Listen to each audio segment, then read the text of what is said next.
안녕하세요. 오늘은 여러분에게 북 아트 활동에 대해서 소개해 드리려고 합니다. 자, 북이라는 것은 책을 의미하죠. 자, 아트는 예술 활동을 말합니다. 그래서 예술 활동에는 우리가 그리기, 오리기, 붙이기 이런 조형 활동들이 모두 포함된다라고 할 수가 있어요. 그러면 북 아트는 바로 책의 형식을 빌은 예술 활동의 하나의 작품이라고 할 수가 있어요. 오늘은 책을 통한 어떤 아트 활동은 어떤 종류가 있는지 한번 제가 만들어진 작품을 가지고 간략하게 소개해드리고 여러분이 가정에서 아니면 동영상을 보면서 간단하게 만들 수 있는 작품을 몇 가지 소개해 드리도록 하겠습니다. 자, 이것은 바로 우리 학생들이 만든 작품인데요. 팝업북이라고 해요. 그래서 우리가 제목은 우리 가족이에요. 그래서 우리 가족에 보면은 코가 있고 또 입이 있죠. 그래서 이런 부분들을 이제 돌출해서 하고 그 다음에 엄마의 어떤 특징들을 이렇게 말주머니를 통해서 여기다가 이제 아이들이 기록을 할 수가 있습니다. 자, 그리고 여기 넘기면 또 이제 아빠. 난 아빠예요. 가족은 너무너무 사랑해요. 이렇게 아빠가 하는 말을 여기다 말주머니에다 적었고요. 자, 그리고 이제 세 번째는 이제 나. 이렇게 해서 이제 코하고 입을 이렇게 팝업처럼 해서 모양을 만든 팝업 책이고요. 이거와 함께 또 이제 무대책이라고 하는 것도 있어요. 여기에 보면은 이렇게 위에 윗부분하고 이제 아랫부분이 이렇게 이제 칼집을 내가지고요. 이렇게 돌출을 해서 하나면 일이죠. 일 하나, 지붕을 하나 이렇게 달았고요. 이런 식으로도 이제 만들 수가 있습니다. 자, 그 다음에 둘, 그 다음에 이제 셋. 이렇게 이제 하는 무대책이고요. 우리가 북 아트라고 했을 땐 바로 책의 형식을 비른다고 했습니다. 그렇다면 우리가 책을 우리 여러분이 한번 살펴보면 맨 앞에 뭐가 있죠? 바로 책 제목이 있죠. 예, 그리고 그 밑에는 지은이도 있고 출판사도 있습니다. 그래서 책의 형식을 비를 때는 이렇게 제목을 기입하고 그 다음에 지은이, 출판사도 기록하게 하고 맨 페이지에 보면은 우리가 바코드도 있죠. 그래서 바코드도 아이들이 이렇게 직접 만들거나 그리거나 아니면 자료지를 오려서 이렇게 붙여도 이제 아이들이 재미있게 활동을 할 수가 있고요. 그 다음에 이 북아트의 가장 좋은 점은요. 우리가 그 글을 남길 때 그냥 하얀 백지에 글을 남기는 것보다는 이렇게 작품을 통해서 아이들이 이 안에다가 아이들의 생각을 기록하거나 조형 활동을 한다면 한 권의 멋진 책이 되거든요. 그래서 아이들은 이 한 권의 책을 소중하게 더 오래 간직할 수가 있어요. 그리고 이 작품들은 우리가 나중에 어떤 아이들이 컸을 때도 아주 귀중한 그런 재산이 될 수가 있습니다.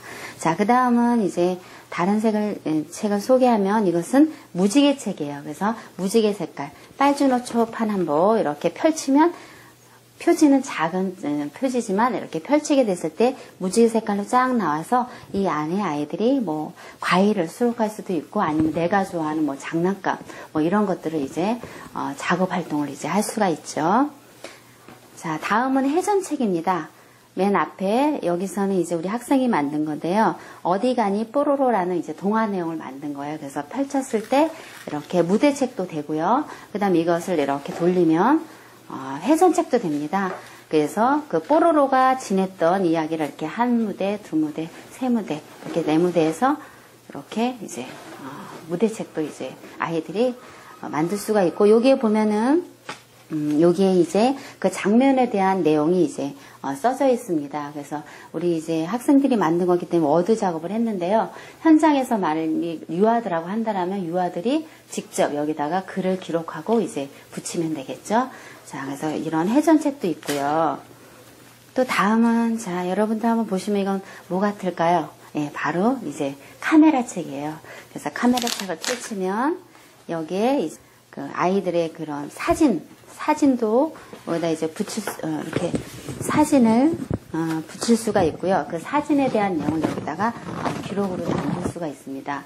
그래서 이 카메라 책은 현장에서 만약에 활용한다라면 방학 때 부모님들과 이제 야외라든가 또 산이라든가 이렇게 여행을 다녀오잖아요. 그래서 여행 다녀왔을 때 어떤 사진이라든가 그런 것들을 이 안에다 붙이고 그 다음에 그 사진에 대한 내용을 아이들하고 기록해서 방학 때 아이들과 부모님과 할 수 있는 그 과제물로 내주시면 아이들이 즐겁게 만들어 올 수가 있어요. 자, 그리고 아이들은 그 6세, 7세 아이들은 과학에 대한 관심이 많은데요. 그 다음에 우주에 대한 어떤 것들을 과학에 대해서 알아볼 때 이렇게 책으로 만들어서 쫙 펼치면 여기 우주인도 나오고 우주선도 나오죠.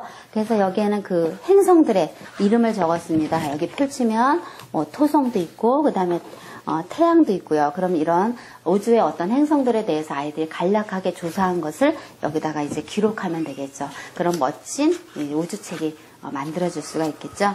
자, 여러분은 이거 보시면 뭐 같아요? 네, 가방책입니다. 그래서 가방책을 열리면 여기에 무엇이 있을까 많이 궁금하죠. 네, 그래서 여기는 이제 초등학생이 만든 건데요. 바로 우리나라 돈에 대해서 이제 조사 활동을 한 거예요. 그래서 여기 이 돈은 이제 10,000원에 대한 이야기인데요. 그래서 10,000원에 대한 어떤 그 그림에 대한 이 표시라든가 그 다음에 의미 같은 것을 아이들이 이제 조사해서 이렇게 기록하는 거죠. 그래서 한 장 한 장 펼치면 이렇게 이제 중요한 자료집이 이제 될 수가 있겠죠. 그래서 이렇게 책의 형식을 빌어서 이제 다양한 아이들이 활동을 이제 할 수가 있습니다. 자, 이것은 수수께끼 책이에요. 아이들이 맨 작은 주머니 같지만 펼치면 이제 한 단계 한 단계 그림이 이제 나오는데요. 자, 보시면 자, 맨 앞장을 펼치면 아름다운 바닷속 여행 나는 누구일까요? 라고 이제 수수께끼 나와요. 그래서 맨 위에 문제가 나오죠. 다리는 4개이고 등에 딱딱한 것을 쥐고 다녀요. 나는 누구일까요? 여러분 한번 생각해 보세요. 누구일까요? 네. 자, 바로 거북이입니다. 그러면 다음 장을 펼치면 이렇게 답이 나와요. 거북이. 이렇게 거북이 그림도 있고요. 그 다음에 거북이에 대한 어떤 특징적인 내용을 아이들이 이렇게 기록해 볼 수가 있습니다. 그 다음에 이제 다른 문제를 여기다 또 이제 문제를 내고, 그 다음에 이제 그 문제에 대한 이제 또 이렇게 답이 나오고, 이런 식으로 이제 만드는 책이 바로 수수께끼 책이고요. 마지막 또 이제 하나 소개해 드리면, 자, 이것은 뭘까요? 바로 제가 이제 리본을 풀렀는데, 바로 주머니 책입니다. 예. 그래서 짠 펼치면 여기에 한 면, 두 면, 세 면, 네 면이 있는데 여기 면마다 어떻게 포켓, 주머니가 있죠. 그래서 요 내 주머니에다가 다양한 자료들을 아이들이 뭐 친구 전화번호 책도 할 수가 있고요. 아니면 또 영화 관람한 아니면 또 그 문화 공연 본 거 그런 티켓들 그런 모음집도 될 수가 있고요. 아니면 내가 좋아하는 뭐 물건들의 이름 그런 것들 아이들 한참 유아 시기에 이제 그 한글에 언어에 많은 관심을 가질 시기에 이런 것들을 만들어줘서 아이들이 기록한 것들을 이렇게 수집하면은 좋은 이제 자료집도 되고 아이들의 흥미감을 더 높일 수 있는 책이 될 수가 있죠. 그래서 이 이외에도 유아들하고 활동할 수 있는 그 북아트 그런 활동들은 굉장히 다양하고 많습니다. 그리고 제가 지금 소개해드린 이런 북아트들은 고정적인 게 아니라요. 여러분들이 여기에 새로운 아이디어를 첨부한다라면 더 좋은 그런 활동, 그 북아트가 또 이제 나올 수가 있겠죠. 그래서 이런 그런 기초적인 것들을 여러분에게 이제 안내해드린 시간을 가졌습니다. 자, 다음은 이 중에서요, 우리가 쉽게 만들 수 있는 무지개책. 이제 보기에는 굉장히 어려울 것 같아 보이죠. 하지만 여러분이 작업을 하시면 굉장히 쉽고 여러분이 어렵게 느껴지지 않을 거예요. 그래서 이 무지개책 만드는 그 자료를 한번 활동을 소개해 드리도록 하겠습니다.